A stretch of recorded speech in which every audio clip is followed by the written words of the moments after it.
David Scobey, who will be giving the talk in just one moment. We all know him as a leader in public education, in public engagement in higher education across the country. We know that he was there at the University of Michigan, along with Julie Ellison and the other co-conspirators founding Imagining America and starting the Arts of Citizenship there. He then moved on to Bates College, where he directed the Harvard Center for Community Partnerships, became the chair of the IA board, and just at the moment that I came on, so I have very special warmth and gratitude to David. David has now moved on, and he is the executive dean at the New School for Public Engagement. So I am so thrilled, David, that you're speaking to us today. Thank you.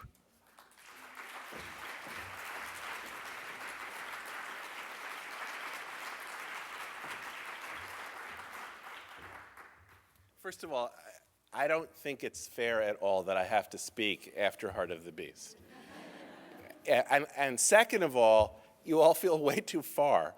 But I do know that Imagining America has always been an organization and a movement marked by generosity. In fact, generosity is one of the core values of the work that we're doing. So I need some of that to kind of overcome this weird distance and the fact that I don't have the talents that just blessed us. I want to thank Jan for that introduction, and I want to speak to our connections and the work we've done in just a second. But I think I want to begin by saying that it's a particular joy to be here because it's my 10th Imagining America meeting. The only meeting I have had to miss was last year's in Seattle as I took up this new deaning job. And as I thought about, as I was preparing this talk and thought about that whole range of meetings and connections, some of you who know me and know the work that we did at Bates know that weaving is a very important metaphor for me of both academic work and academic democratic community engagement. And it struck me that all of those meetings have been like warp threads across which we've collectively done and woven the work of community building, public work, and educational innovation. I actually want to say the names of all of those places because they capture for me the collective achievement and energy that we brought together. These meetings were in Chicago, Ann Arbor, Champaign-Urbana, Philadelphia, New Brunswick, Columbus, Syracuse, Los Angeles, New Orleans, Seattle, and now the Twin Cities. This is an extraordinary record, a kind of geographic loom of our work. Over those years, Imagining America has been stewarded by two extraordinary directors, Julie Ellison and Jan Cohen-Cruz, whom it was a great pleasure to be part of bringing to Syracuse and to Imagining America. Jan, as I'm sure you have heard, has just announced that she's going to step down as director after 5 years of work. She and I came to Syracuse at the same time, and she has done an extraordinary job of leading out the kind of second chapter, the Syracuse chapter of our work, and I want to thank her for that achievement.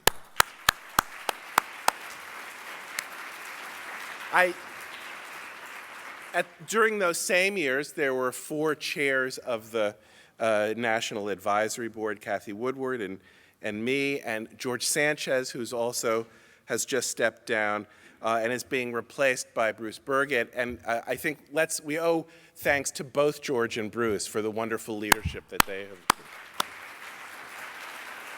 My own biography has also had its own parallel and, to me, surprising trajectory along with IA. 15 years ago, I was a professor of American history and American studies at the University of Michigan, and then of architecture. I found my way into a passion for community engagement in the humanities, arts, and design, and launched the Arts of Citizenship program about 15 years ago. 6 years ago, I went to Bates, as Jan said, and helped to lead the startup of the Harvard Center for Community Partnerships, and had the weird title of the Harvard Professor of Community Partnerships. And now I am a dean of a new venture at the New School for Public Engagement, which is a division newly integrated from two previous schools within the university with a variety of interdisciplinary, practice-based programs of social action and culture making, environmental and global studies, international affairs and nonprofit management, creative writing and media and ESL, as well as an undergraduate program for adult working students, some 20% of the curriculum of which is taught online.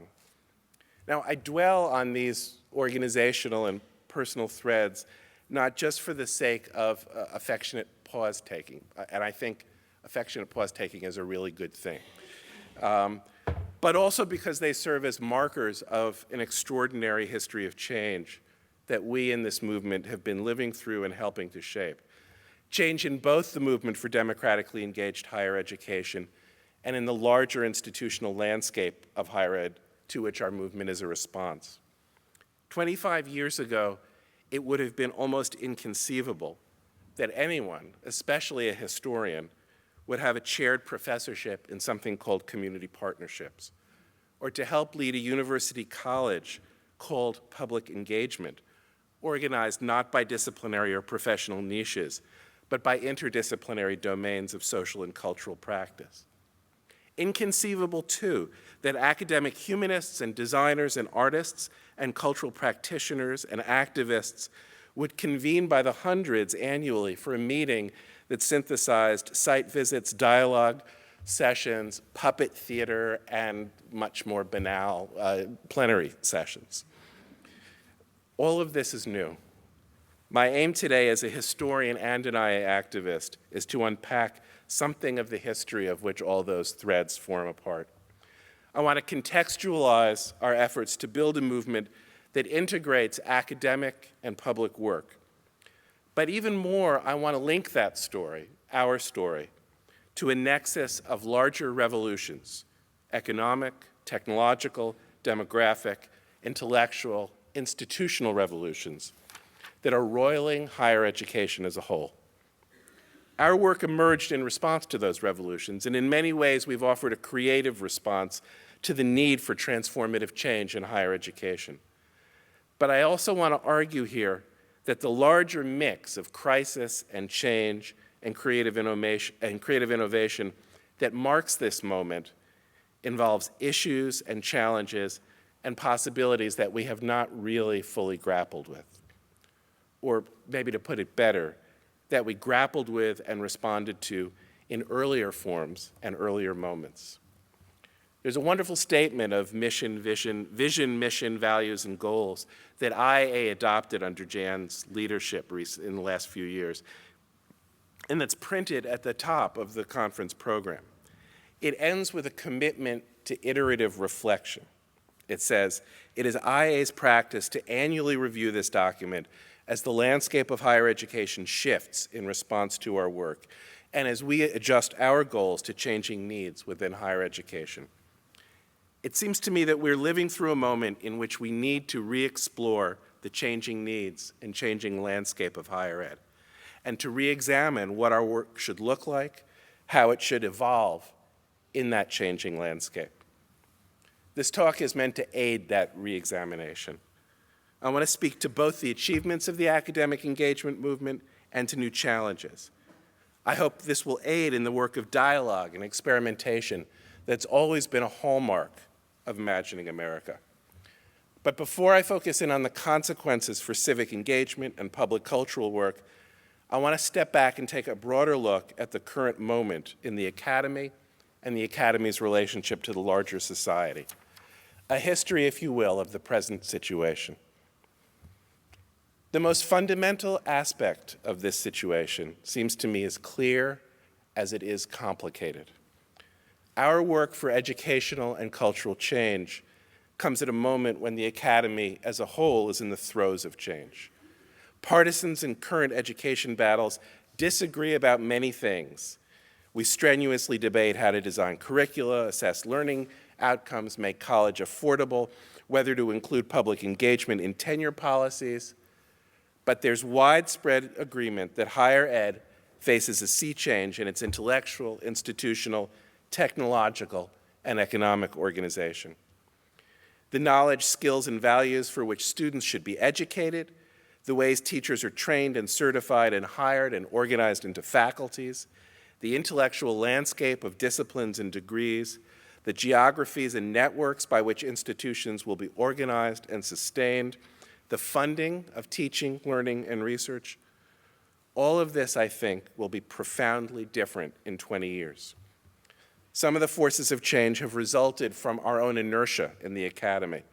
For instance, the push from policymakers and funders for accountability and standardization.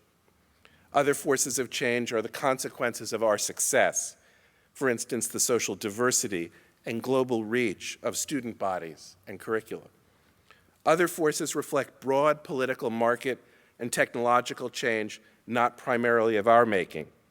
For instance, the growing centrality of digital media to teaching and research. Yet taken altogether, these factors define a moment in which, to quote Thomas Kuhn's account of political and scientific revolutions, existing institutions have ceased adequately to meet the problems posed by the environment in which they were in part created. In this kind of moment, the question is not whether the academy will be changed, but how. Defending or merely tweaking our current arrangements isn't an option. This mix of inevitability and uncertainty is unnerving, and not only for loyalists to the academic status quo, even for critics of mainstream practice, such as most of the people in this room. It's tempting to assume the stability of an older established paradigm against which, like a whetstone, our ideas for change have been honed. That official model took as normative an undergraduate regime of full-time post-secondary students and full-time tenure stream faculty, a 4-year, 2-stage course of study where general education segues into advanced majors defined by disciplines, a curriculum segmented into fungible units of labor, effort, and time called courses, credit hours, and semesters, a campus world segregated into academics and extracurricular student life and hived off from the real world. Now, during most of the 20th century, this was the paradigmatic architecture of baccalaureate education in the US. For various kinds of reformers who have struggled with its negative effects, the narrow bandwidth of professors' attention, the instrumental goals of students, the research and status incentives of disciplinary professionalism, the siloing of our institutions, the public disengagement of academics. For folks who struggled against all these problems, it made sense to critique higher education, especially undergraduate education, as stuck. The goal of new practices was to act as an Archimedean lever to dislodge the academy from its satisfied, secure inertia. This was certainly the taken for granted assumptions that I made in my own work with Arts of Citizenship and the Harvard Center for Community Partnerships. But I want to argue that this is not the moment in which higher education finds itself. In almost every particular, the conditions that were taken for granted by this older paradigm no longer hold, and the educational assumptions instituted by this paradigm no longer seem self-evident. Only about 1/3 of US undergraduates are recent high school graduates attending a single 4-year institution. Twice as many faculty work on term contracts than in tenure stream positions. The for-profit sector is burgeoning, as is online learning across all sectors, which is, to my mind, the more consequential change. Currently, it's estimated that about 16% of all credits are taken online, and there's some estimates that within a decade, half of all higher ed credits, half of all undergraduate credits, will be taken either online or in hybrid forms. At the same time as these changes have happened, the educational practices that seem to make the most difference to student engagement, the so-called high-impact practices, like interdisciplinary learning communities, study abroad, capstone research, and of course, community-based learning, all of these are precisely practices that tend to disrupt the established ecology of courses, disciplinary courses of study, the separation of curricular from co-curricular experience. The problem is not, then, that the official paradigm of undergraduate education is constricting but effective. It's that the paradigm is constricting and exhausted. Higher education is not in stasis, but in crisis. And what is needed is not an alarm clock to awaken the academy from its dogmatic slumber, but rather a star chart by which to navigate an uncertain future. We are in Kuhn's revolutionary moment when a new paradigm, a new institutional and epistemological regime for organizing educational practices and educational communities feels necessary and imminent, but inchoate and up for grabs. To invoke the title of my talk, it's a Copernican moment. Now, I realize that in the annals of American higher education, talk of crisis is cheap and persistent. A whole host of Cassandras and Jeremiahs have variously decried the Academy's corruption, shallowness, commercialism, Mandarin exclusiveness, loss of moral compass, or loss of civic responsibility. Many of us have been Cassandras and Jeremiahs contributing to that cacophony, proudly, in my own case. Yet there is something different, I want to argue, about this current moment. The discourse of discontent is more widespread and wide-ranging. It is time to be frank, said the Spellings Commission report on the future of education. Among the vast and varied institutions that make up U.S. higher education, we found much to applaud and much that requires urgent reform. We may still have more than our share of the world's best universities, but a lot of other countries have followed our lead, and they are now educating more of their citizens. Without serious self-examination, institutions of higher education risk falling into failure. By contrast, Mark Taylor's book, Crisis on Campus, which offers provocative proposals for deconstructing the disciplinary collegium in favor of problem-based curricula and electronically networked learning communities, could not be farther from the Spellings Commission concern with standards and standardization. Yet Mark Taylor's framing of the current situation echoes that of the Spellings report. He writes, American higher education has long been the envy of the world, but in the past 4 decades, this situation has gradually deteriorated. The quality of higher education is declining. Colleges and universities are not adequately preparing students for life in a rapidly changing and increasingly competitive world. Now, my point in quoting these is not to weigh in for or against the arguments they're making. In fact, they offer almost incommensurable accounts of what's wrong with higher education, what's coming, and what needs to be done. But just because of that, what's most striking is their shared sense of the moment in which higher education finds itself, a threshold moment of decline or disorienting adaptation. This discourse of complaint is diverse, in part because the crisis it registers is actually a manifold of different problems, and they're worth talking a little bit about. Most obviously, higher education is in fiscal crisis. Over the past quarter century, we've seen a shrinkage of public funding at just the same time that academic institutions have expanded their scale and the complexity of their intellectual missions and institutional functions. And again, at precisely the same time that they faced rising costs in healthcare, energy, campus infrastructure, and faculty salaries. There has been, as the cliche goes, a perfect storm of fiscal pressure, and it has yielded the sharp rises in tuition that seem so irrational and are so burdensome to taxpayers, tuition payers, and other stakeholders. Beyond these direct costs to students and institutions, the fiscal crisis has imposed other effects that undermine educational quality and equity. It has amplified the need for colleges and universities to rely on part-time and contingent faculty.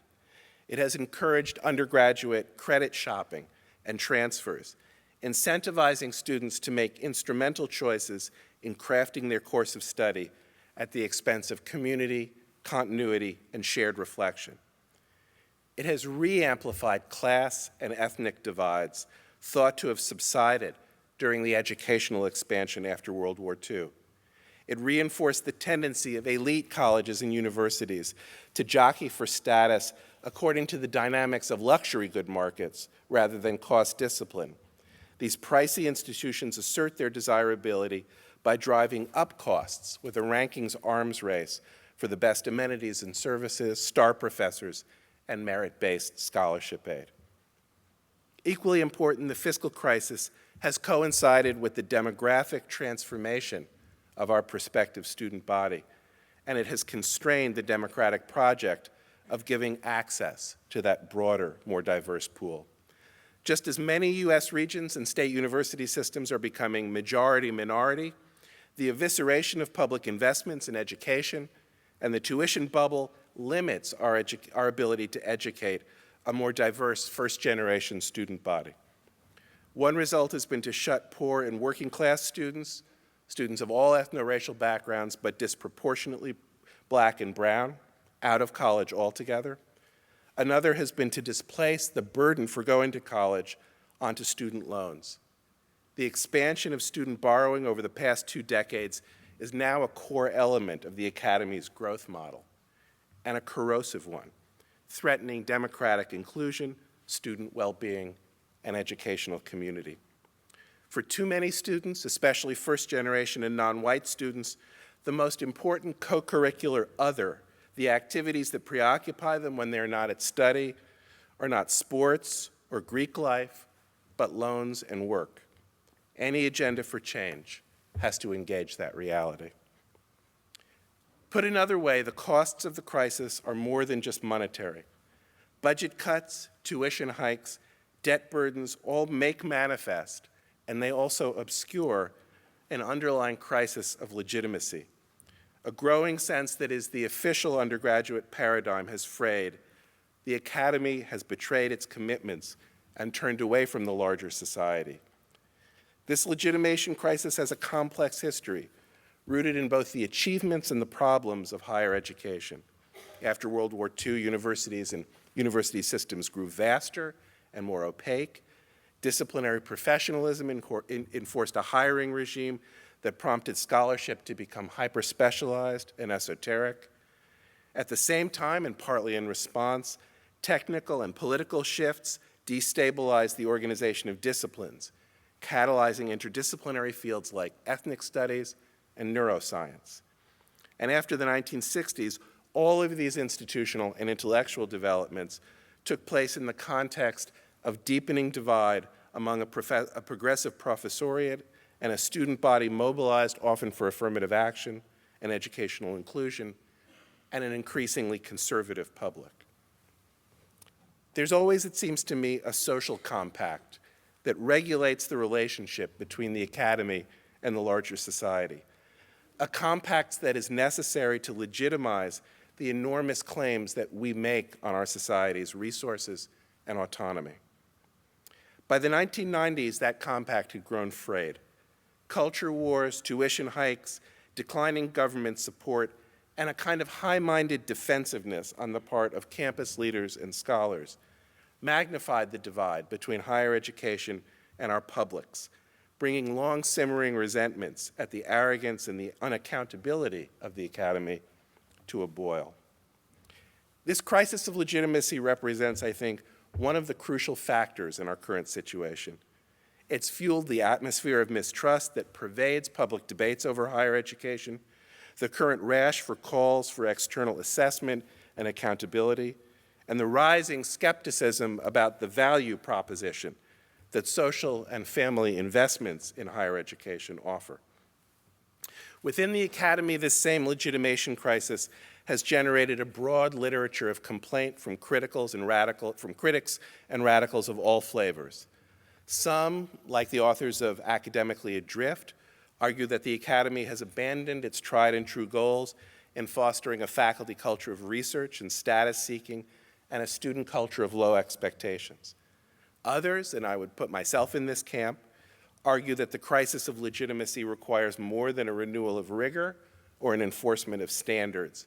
What is needed is a new curriculum for the 21st century, to use the subtitle of Charles Muscatine's terrific book, Fixing College Education, a kind of liberal education 2.0, more intellectually holistic, personally integrative, and integrated with the larger worlds of work and citizenship.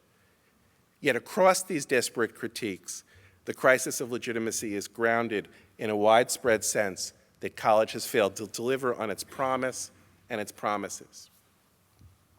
And yet, the picture that this draws of disorientation, failing resources, failing crisis, offers a far too monotonously bleak account of our current situation.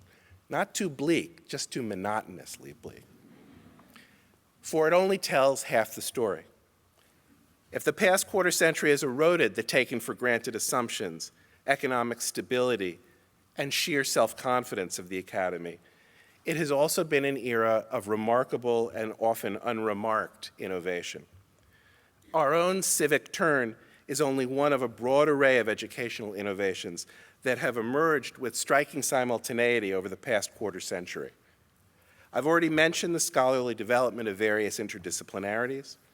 Other innovations were more learning-centered, writing across the curriculum, first-year courses that melded thematic seminars, writing pedagogy and advising, course clusters and residential learning communities, undergraduate research programs and capstone requirements, study abroad programs. Nearly all of these initiatives followed the same developmental patterns that are familiar to us from the development of Imagining America. Pioneering experiments, proliferation via scholarly and institutional networks, national convenings and associations, the coalescing of a community of practice that debated best practices and deepened program building. The result was a record of change that dramatically enlarged the possibilities of undergraduate teaching and learning. My oldest son's experience at an urban university can serve as an example. A narrative of the most significant chapters of his career, of his undergraduate career, would include a first-year seminar on urban homelessness, which presented research on the shelter system to city officials, a study abroad semester in South Africa, an urban studies major in which he interned for a city councilman and was required to compose a senior seminar paper using graphic novel software, a capstone thesis that drew on focus group research and media theory to analyze The Wire. He had fallow times, of course, but at its best, this was an undergraduate experience marked by the kind of active, collaborative, exploratory, integrative opportunities that we have all sought to nurture. And hardly a single one of those opportunities was available when I attended college 35 years ago, 40 years ago almost. The history of the current moment, in short, is one of creativity, not simply crisis and change. Indeed, it's a story of creativity responding to and sometimes making use of the conditions of change and crisis that I sketched above. First-year seminars were designed precisely to overcome the balkanization and disengagement that have plagued undergraduate learning.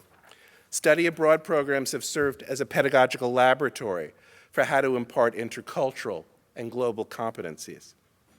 Of course, these innovations have often been siloed and ad hoc, yet they constitute a creative response to the discontents of mainstream campus life and the dislocations of a brave new academy of globalization, digital networks, and culture wars. Two aspects of this more hopeful side of the story bear mentioning. First of all the innovations that I have sketched correspond almost exactly with the repertoire of high-impact educational practices that, according to George Q's research, have proven most consequential for undergraduates. These are not simply creative, but effective in engaging and transforming students. And secondly, they have all done so against the grain, on the margins, and in the interstices of mainstream rules and structures. I don't mean that faculty, staff, and administrators have opposed them. Quite the opposite. These new practices have been a labor of love for thousands of academics. But sustained innovation has generally succeeded by working around, and sometimes against, the protocols of departments and curriculum committees, the grid of distribution and concentration requirements, the temporal ecology of credit hours and semesters, and perhaps most of all, the incentives of the faculty reward system. High-impact practices tend to live simultaneously within, across, and against the traditional disciplines. within, across, and against the traditional academic calendar, within, against, and across the boundary that separates the campus from local, global, and digital publics. To a disheartening effect, the most exciting and effective initiatives of the past 25 years have had to swim upstream, so to speak, against the inertial habits of ordinary academic practice. The Georgetown literary scholar Randy Bass, a leading theorist of campus pedagogical innovation, has captured this hilariously when he entitled a conference workshop, Low Impact Practices, formerly known as the curriculum. All this, I hope and trust, resonates with the more specific ways that our story brings us together.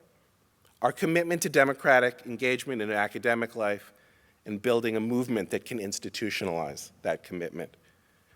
For the story that I've tried to tell here of disruptive change and counter-normative creativity is the backstory of Imagining America and of this movement. The turn to academic civic engagement was par excellence a strategic and ethical response to the larger legitimation crisis, an effort to redraw the social compact between higher education and the larger society by committing our work of teaching and learning, the convening of communities of practice for knowledge-making and meaning-making to the enrichment of public and community life, and by trusting that such a commitment would in turn enrich teaching and scholarship. The work of artists, humanists, designers, and culture makers in the IA network embodied, I would argue, a particular part of that project, a reassertion of the role of democratic storytelling to democratic citizenship, of the need for people in a diverse democracy to come together across differences and inequalities to make a public sphere through collaborative culture making. Our work simultaneously registered the emerging breakdown of the traditional paradigm in higher education and sought to bridge the growing distance between higher education and public life. The result was a prime example of the creative practice I sketched above, beginning in the 1980s, as this has been going on a really long time. Beginning in the 1980s as an earnest but often unreflective commitment to community service and service learning, we have grown into a mature academic movement characterized by a network of campus-based centers and programs and consortia. We've developed models of sustained collaborative projects and courses that are at once academically rigorous and socially transformative. There's a broad commitment to public engagement, not only in individual courses, but across the curriculum and the institution as a whole, and to engagement that links community work to systemic issues of policy, power, and justice. The result has been a record of extraordinary change. Thousands of courses, dozens of centers, significant community benefit, an ensemble of best practices, and a generation of students, like my son, who are better educated for active, thoughtful citizenship. And of all this, we can be proud. And yet I want to question any implication of the fullness of our response to this educational crisis. And in questioning that, I don't simply mean to underscore that we need to continually interrogate, critique, and improve our practices of campus community partnerships, making sure we truly benefit our community partners. That problem is undeniably true and important. It's a core concern of all IA meetings, and I've heard conversation about it today, but it's not my core concern in this talk. Rather, I want to point to aspects of the current moment, this Copernican moment, with which our movement for academic engagement has really not fully engaged. Even at its best, I would argue, our practice still tends to take as normative, or at least as unexamined, the assumptions of what I called the traditional paradigm. The structural assumption that our students are full-time and full of time, committed for a compact number of years to an educational experience in which they traverse the gen ed major journey as a unified trajectory, that they have the time, space, and money for intensive, unpaid community-based learning, that they are taught largely by regular full-time faculty who can undertake the hard work of community-based teaching, sometimes with the aid of paid civic engagement staff. That the melding of public work and academic work is anchored in an in-here campus world that reaches out to a locally bounded out-there community world. I don't mean to overstate these assumptions. There are significant exceptions and experiments that extend beyond the tendencies I just sketched. And in fact, in any educational future, these practices and assumptions will still remain important. But in almost every way, the changes that I sketched earlier in this talk undermine the normative assumptions about our students' institutions and the landscape of public work. And so we need to ask a new set of questions in the spirit of that IA mission document. What does democratically engaged learning look like, and how do we foster it for an academy in which the majority of students will attend more than one institution, carry significant debt, and have the challenge of their employment paramount in their educational choices? What does public work look like for students who need constantly, strategically, to blend family responsibilities, work pressures, and study in life schedules that show little time for large, chunky projects? Students whose social geography conforms less and less to the in-here, out-there map of our partnership models. How do we support faculty in the intellectual and relationship-building work that underlies engaged education, even as the majority of them may be neither tenure stream nor one-course adjuncts, but full-time contract employees? What does public engagement look like, not simply at the scale of local, place-based communities, but at global and digital scales? To start to open these questions and to invite you to help me answer them, let me return for a minute to the big story of those revolutions that I sketched. I use the metaphor of a Copernican moment, and I hope you'll indulge the historian in me as I unpack it a little more. When Copernicus began developing his radical new model of the cosmos early in the 16th century, the inadequacies of the Ptolemaic system had grown increasingly clear. Ptolemy himself and the ancient astronomers had, from the start, constructed elaborate theories that sought to normalize the discrepancies between the geocentric model and their observations of the night sky. And Renaissance astronomers and scholars further documented and amplified those anomalies, dimming the aura of authority of the Ptolemaic paradigm and beginning to speculate about a heliocentric theory without really being able to discern or elaborate its lineaments. It was in this moment, the exhaustion of an older system in the face of anomalous new phenomena, the intuition of a new system toward which the anomalies gestured, that Copernicus undertook his work.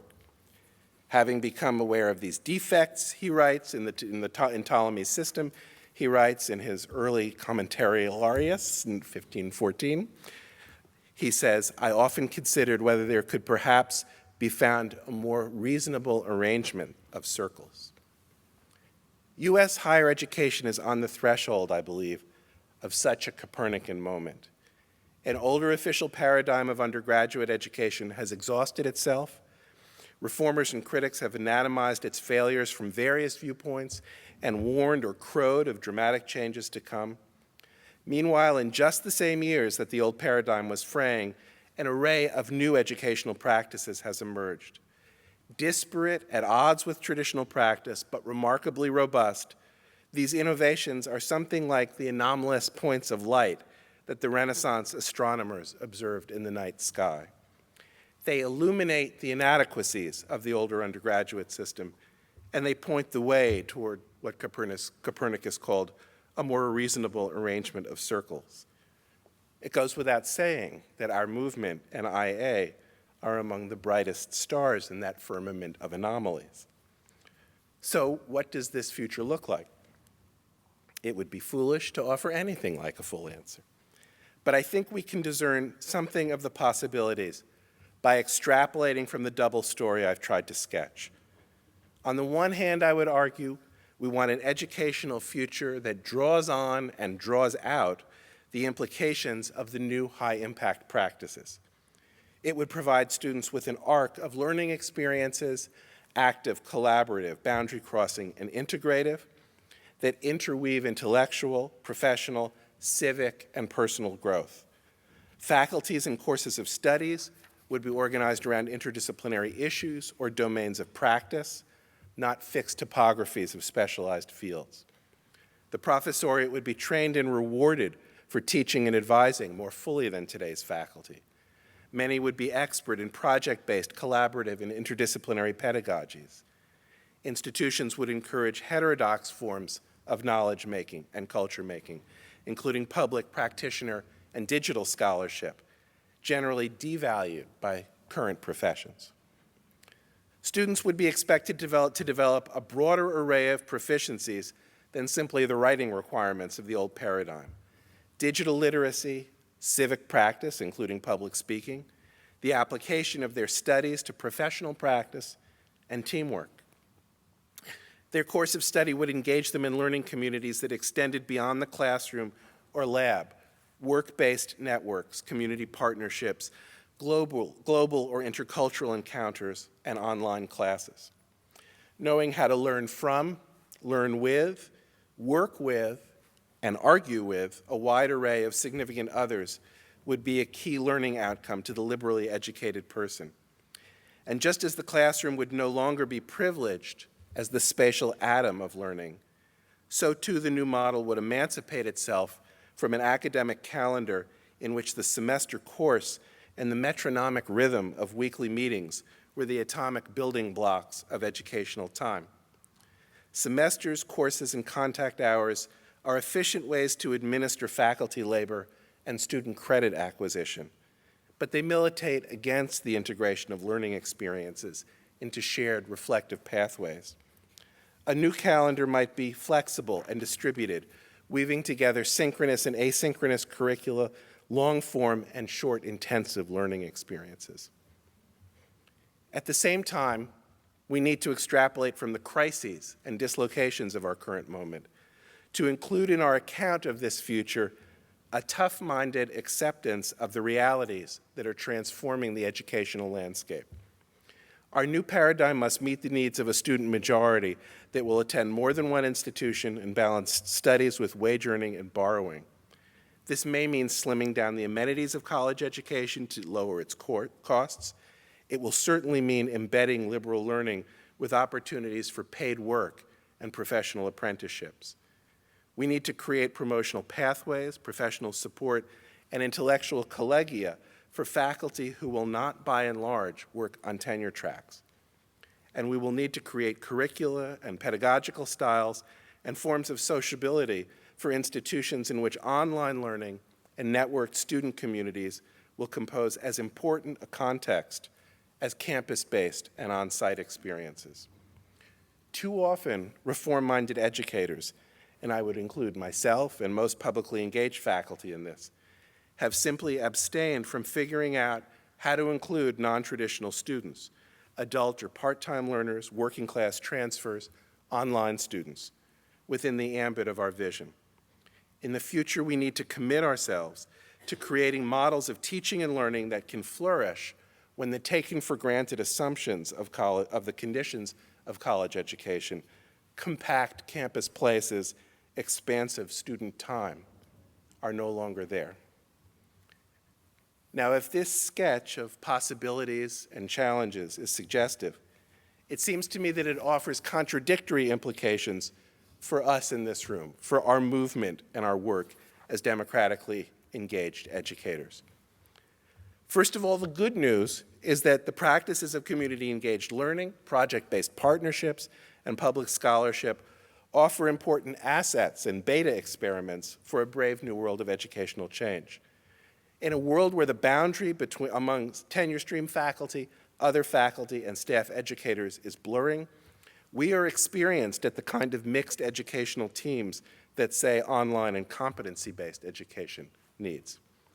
Similarly, the civic education movement has been a pioneer in the subversion of the course and semester ecology, developing models for long-term, intensive, and sequenced learning experiences. Yet if we've been in some ways a laboratory for larger currents of educational change. It seems to me that the assumptions of our movement have only started to grapple with the larger, more radical implications of the Copernican moment. By way of opening up a collective discussion and some experimentation about these issues, let me end by suggesting 4 areas in which we might start to challenge our assumptions and redesign our practices. First, we need to update our assumptions about our students' lives. Unless we want community-based learning to be the preserve of students who are lucky to be full payers or recipients of generous financial aid or attendees at selective institutions, we need to link civic engagement to student wage earning and professional preparation, as well as fighting for government policies for forgiveness of loan debts, for civic work, including for-profit work. How do we craft academic public work so that it can weave into the complex, multi-pressured lives of the majority student? Second, and concomitantly, we need to integrate the pathways of career, liberal learning, and civic education to see all of them as woven into an integral process of development. Organizationally, we need to integrate career planning and mentoring offices and staff with faculty-student relationships and community-based learning. And at the same time, we need to turn the other way and educate our students, their parents, and external stakeholders not to have merely instrumental, linear assumptions about the links between study, degree holding, and jobs. Our movement in particular needs to overcome any lingering allergy to engaging issues about economic and professional benefits as threads in the braid of democratic education. Third, we need to develop educational practices and projects that engage not only local, but translocal, global, and digital scales of community. That is, all the scales of community that are now the ordinary life of our students. This does not mean abandoning the practices and responsibilities of local community collaboration that have been a real strength of our movement. Indeed, in the more expensive, unequal, socially fragmented institutional landscape that we face, working class, first generation, and non-white students are often bound to be more localistic in their educational choices, even as they form part of global networks and diasporas.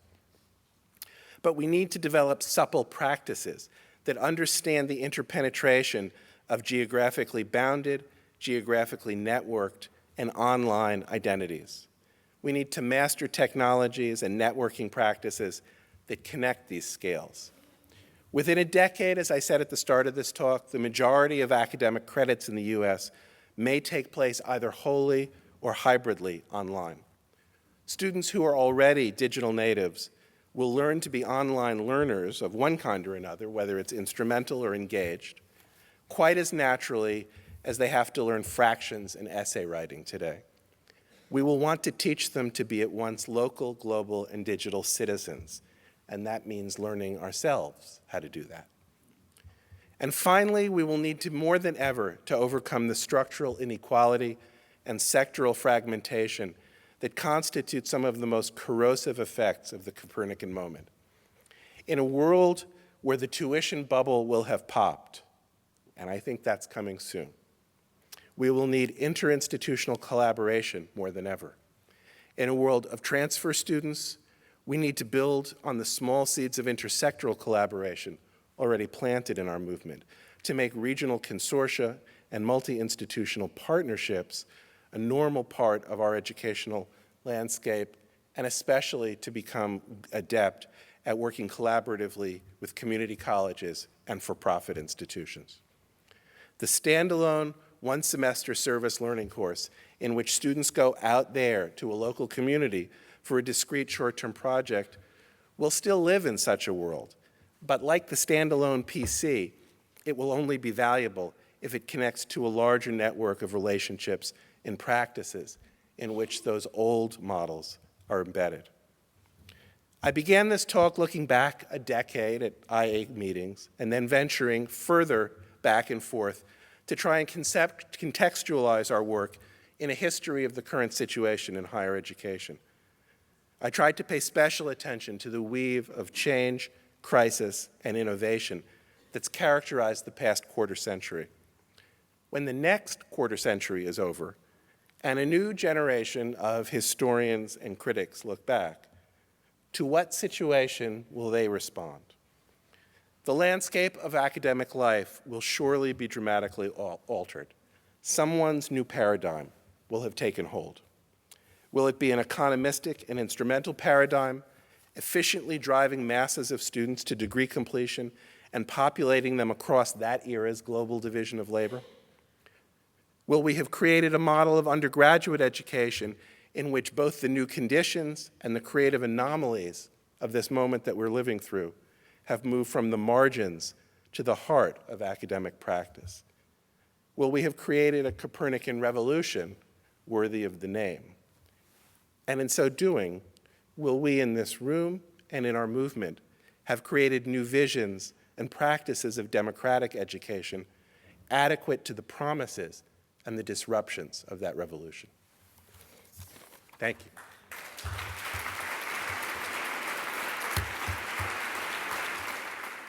I think we have time, I'm sure we have time for thinking and talking together.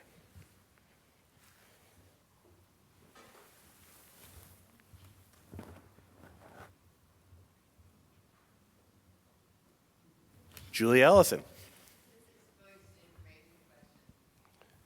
I'd love to hear you talk more. I know that you're doing quite a lot with online learning at the New School, and both in hybrid, online in classroom combinations, and in with online only. And as you yourself are having a direct experience of change in that arena, can you say a little bit more about that? Yes. Did everyone hear the question?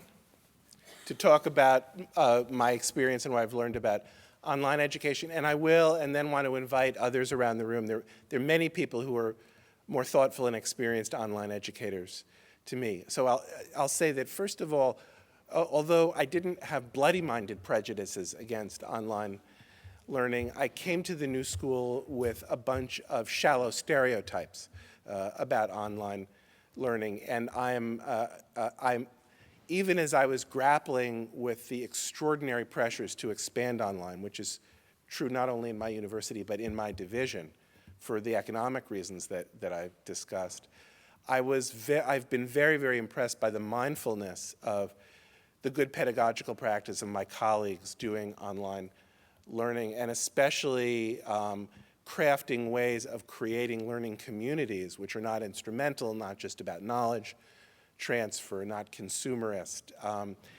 and that in fact often have educational possibilities not available in the classroom. The patterns of marginalization that often afflict women, socially marginalized students, students of color, in the context of face-to-face discussion are often freed up so that some students can respond much more when you have both skilled peers and a skilled faculty member. I think we're just at the beginning of trying to figure out online and blended ways of learning in which the distributedness of students and teachers in a learning community becomes a strength and an asset rather than a barrier to overcome. So that for me has been the interesting and good news. I also think I've thought a lot in the past year, as was true in this paper, about the course credit hour semester ecology. The work that I did with Arts of Citizenship, and Julie, you and I talked about this for 15 years, we knew from the start that we needed to overcome the barriers of the ecology of courses and semesters. I think online learning will actually be an agency for doing that, and one of the false starts of the current boom, as always happens with new platforms and new technologies, is people transferring older metaphors and arrangements so that you've got courses that meet for 15 weeks where textbooks are produced more cheaply. I actually think we're going to have much more supple, distributed, mixed scale experiences online as we develop it. But I invite other folks to contribute more experienced. One follow-up to that, David, is that we've seen, I know on my campus, 2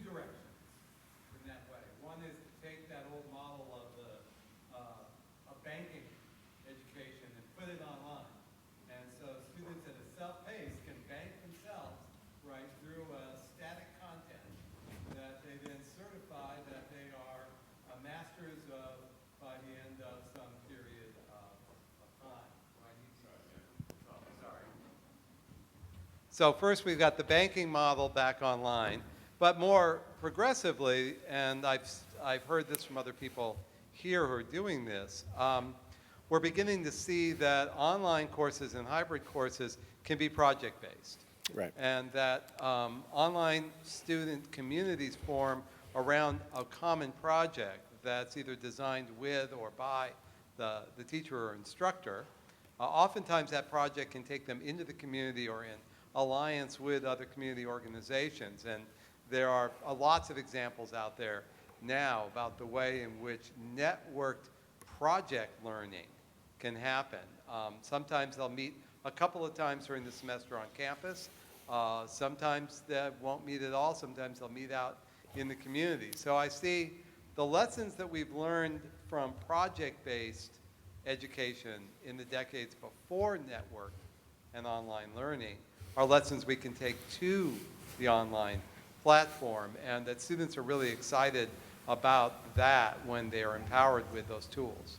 So that's really helpful, Greg, and you're prompting a couple more thoughts. One is that we all know that our children and our students are digital natives, but we tend to assume that also means they're digital learners. That's not true.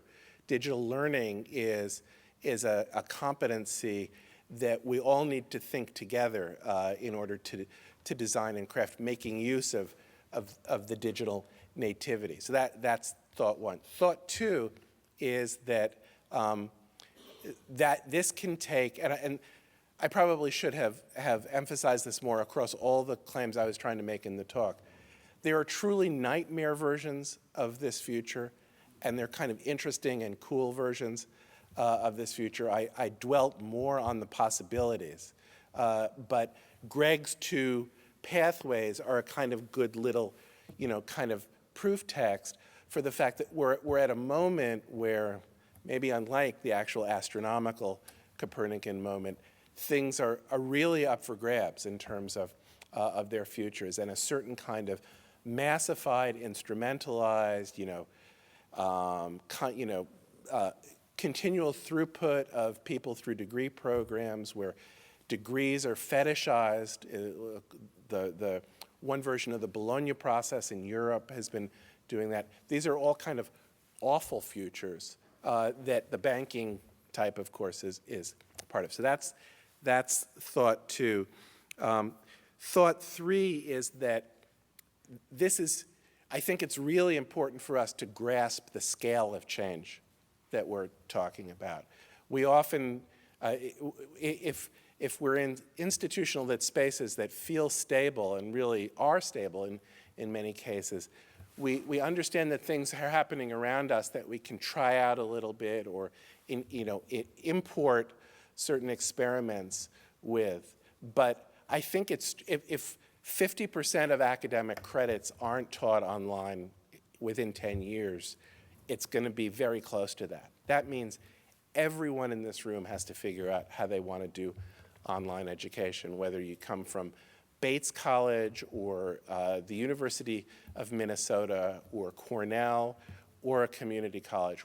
This is a reality that will be as transformative as the change from landlines to smartphones and from kind of old-fashioned first-generation email to social media and Facebook. And these offer enormous opportunities for us, but we have to be willing to kind of wade into the massiveness of that change.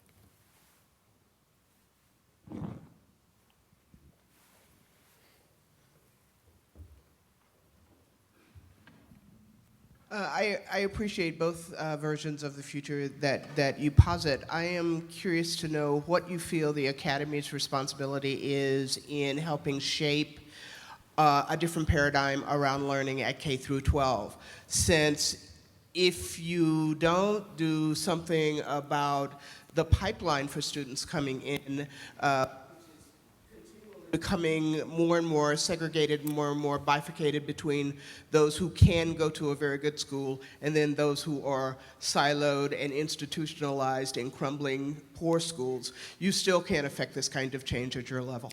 That's a really great question, and I'm assuming everyone heard it. And I guess I have ambivalent thoughts about it.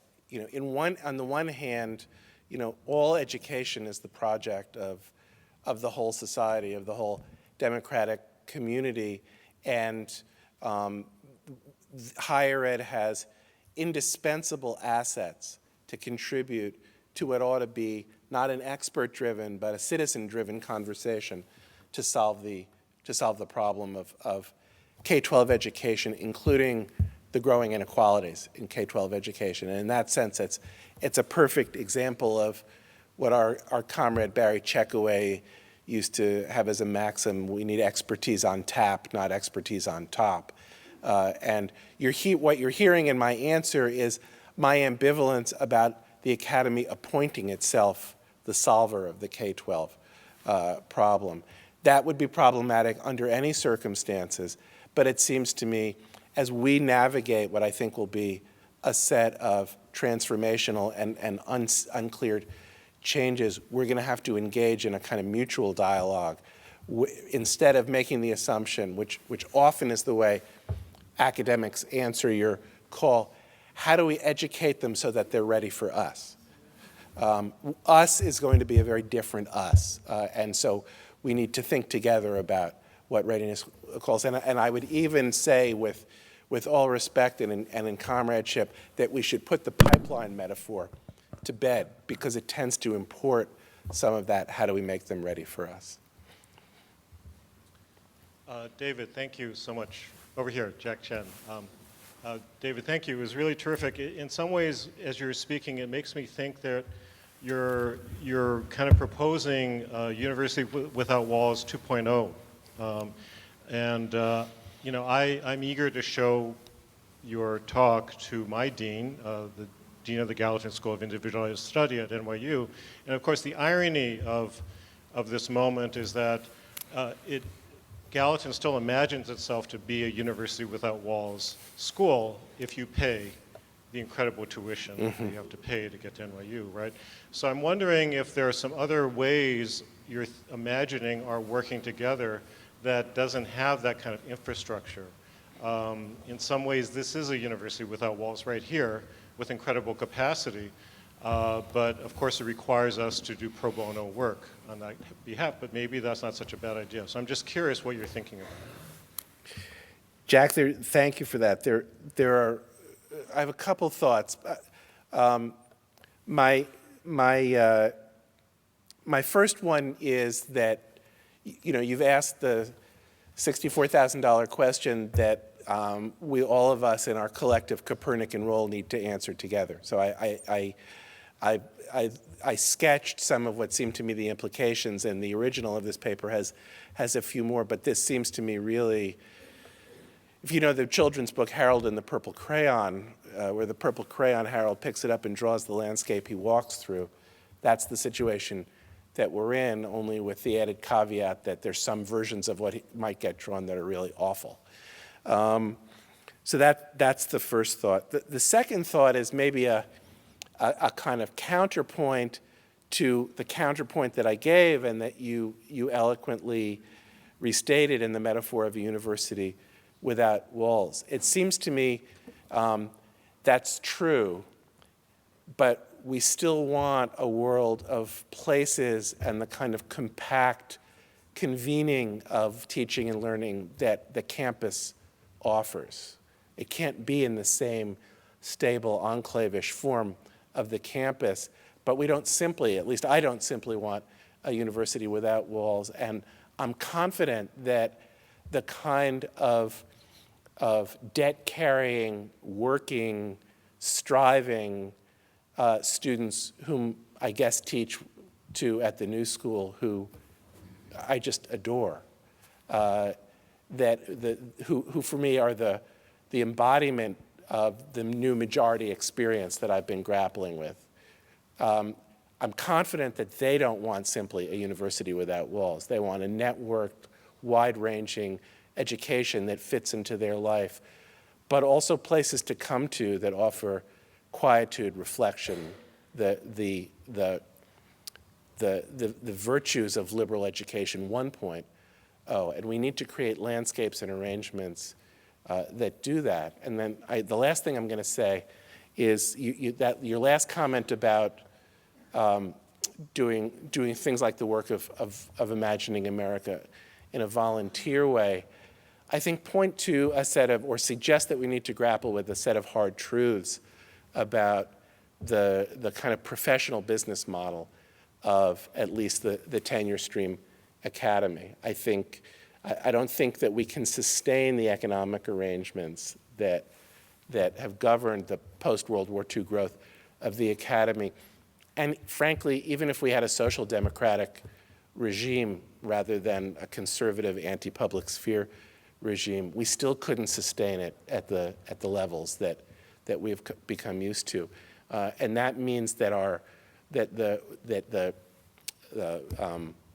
the kinds of benefits and perquisites that the minority of faculty who become tenure stream and tenure get, we're going to have to not have to the same extent.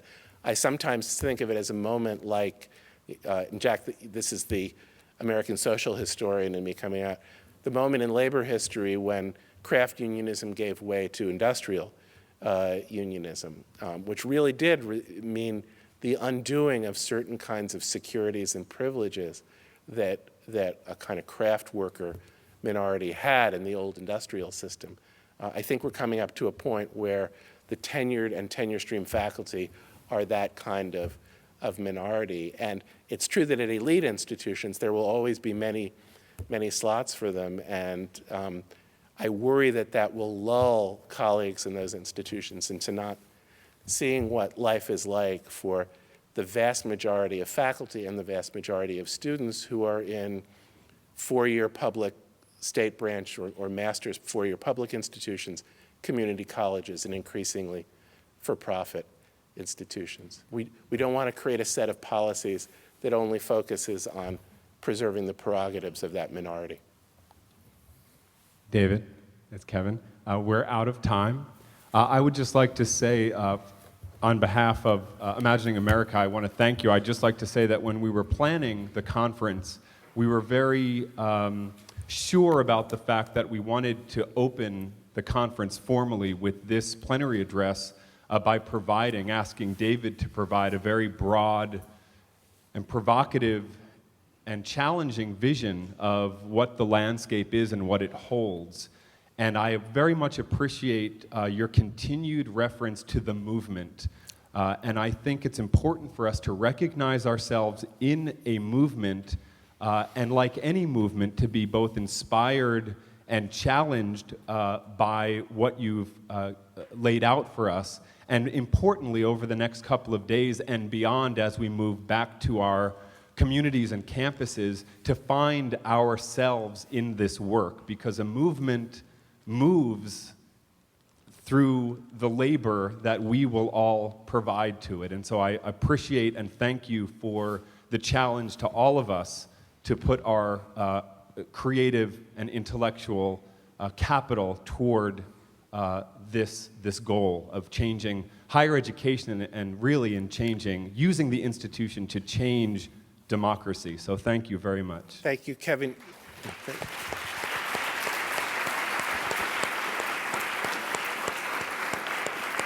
You know, since a lot of what I said has been my grappling with what we used to call it in Bates community work, the tough stuff, I think it's also important to say what the talk began by saying, which is that this space has been a space of generosity and joy for the last 11 years, and we need that, and it's a source of enormous pleasure and gratitude for me that we give that to one another.